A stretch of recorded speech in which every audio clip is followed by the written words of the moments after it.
কেউ বিএনপিতে ভোট দেয় তাহলে তাদের আঙ্গুল কেটে ফেলা হবে। এখানে আমার কাছে ভিডিও ফুটেজ আছে, আমি সবকিছু দিব। জামাতের কর্মীরা পিটিয়ে বের করে দিয়েছে যে আমি ভোট দিতে যে আমি ভোট পাই না, আমি দেখেছি আমার ভোট আরেকজন নিয়ে নিয়েছে। আমি যেটি বুঝতে পেরেছি যে আমার যে ভোটার আছে শেরপুর সদরে, বিশেষ করে আমার যে এরিয়াতে ভোট ব্যাংক আছে, তাদেরকে জামাতের কর্মীরা পিটিয়ে বের করে দিয়েছে এবং আমার যে এজেন্ট আছে তাদের উপরেও অনেক বেশি ভয়ভীতি প্রদর্শন করে তাদেরকে বের করে দিয়েছে।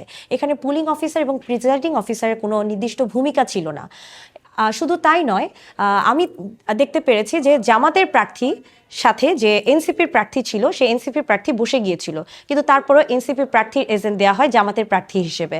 একই সাথে আমার যে লাঙ্গনের প্রার্থী ছিল তিনি জেলে, তার নাম মুনি, যার কারণে তার প্রধান নির্বাচনী এজেন্ট নিজ মুখে বলেছে তারা কোনো এজেন্ট দেননি এবং নির্বাচনে তারা অ্যাক্টিভলি কাজ করেনি। কিন্তু জামাতের প্রার্থীরা লাঙ্গনেরও এজেন্ট দেয়, যার কারণে একসাথে তিনজন এজেন্ট যখন আমার এজেন্টের উপর ভয়ভীতি দেখায় তখন আমার এজেন্টরা ভয় পেয়ে বের হয়ে যায়।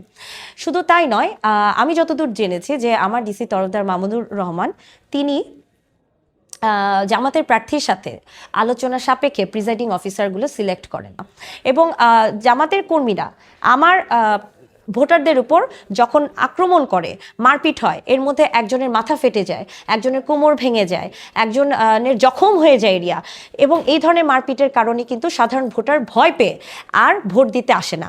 এবং জামাতের কর্মীরা তখন তাদের যেই ভোটার আছে শুধু তাদেরকেই নিয়ে আসে, আর বলা হয় যে যদি কেউ বিএনপিতে ভোট দেয় তাহলে তাদের আঙ্গুল কেটে ফেলা হবে। এখানে আমার কাছে ভিডিও ফুটেজ আছে, আমি সবকিছু দিব।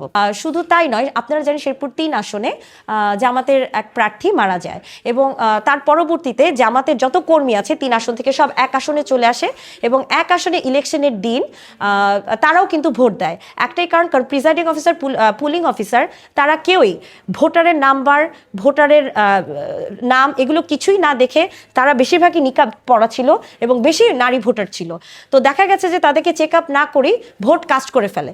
আমার এক কর্মী বলে যে আমি ভোট দিতে যে আমি ভোট পাই না, আমি দেখেছি আমার ভোট আরেকজন নিয়ে নিয়েছে।